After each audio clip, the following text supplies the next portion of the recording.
میری تجویز تو یہ ہے مسٹر چیئرمین، سب سے پہلی کہ آپ 87 رکنی کابینہ کا حجم کم کریں۔ دنیا کی سب سے بڑی کابینہ اور سب سے نالائق کابینہ اس وقت پاکستان کے اوپر ہے۔ یہ جو ججز ہیں، جرنیل ہیں، بیوروکریٹس ہیں اور پارلیمنٹیرینز ہیں، آپ ان کی مراعات ختم کریں۔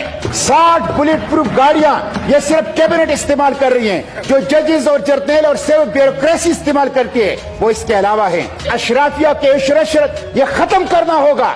جب تک اس کو آپ ختم نہیں کریں گے پاکستان ترقی نہیں کرے گا۔ 1.5 لاکھ سرکاری گاڑیاں پاکستان میں مفت پیٹرول استعمال کر رہی ہیں۔ سرکاری گاڑیوں پر، مراعات پر، ڈی اے پر 1 یونٹ بجلی، 1 یونٹ گیس، 1 لیٹر پیٹرول کسی کو بھی مفت نہیں ملنا چاہیے۔ غریب عوام کے اوپر بوجھ ڈالتے ہو تو اشرافیہ کے اوپر بھی بوجھ ڈالو۔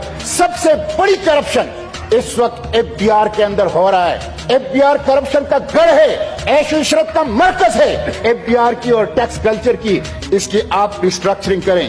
مسٹر چیئرمین، غیر ترقیاتی اخراجات کو کم کریں۔ اس وقت یہ حکومت غریب عوام کے اوپر بوجھ ڈال رہی ہے لیکن اپنے ہر ایم این اے کو 1 ارب روپے ترقیاتی کام کے لیے دے رہی ہے۔ یہ سیاسی رشوت ہے، یہ آئندہ انتخابات کے لیے ہے، یہ غریبوں کا پیسہ ہے۔ اس کو غریبوں کی طرف ڈائیورٹ کر دیا جائے۔ جو نان کمبیٹ ڈیفنس بجٹ ہے اس کو کم از کم 50% تک کم کر دیا جائے۔ بیرون ملک سے پیسہ واپس لایا جائے۔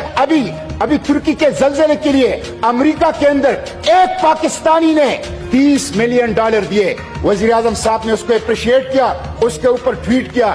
میں وزیر اعظم صاحب سے پوچھتا ہوں، ایک پاکستانی امریکہ میں اردوغان کو اور ترکی کو $30 ملین دے رہا ہے، آپ کو کیوں نہیں دے رہا؟ اس لیے کہ آپ کے اوپر اعتماد نہیں ہے۔ مسٹر چیئرمین، آٹے کی قیمت کہاں تک پہنچ گئی؟ گندم کی کوئی قلت نہیں ہے۔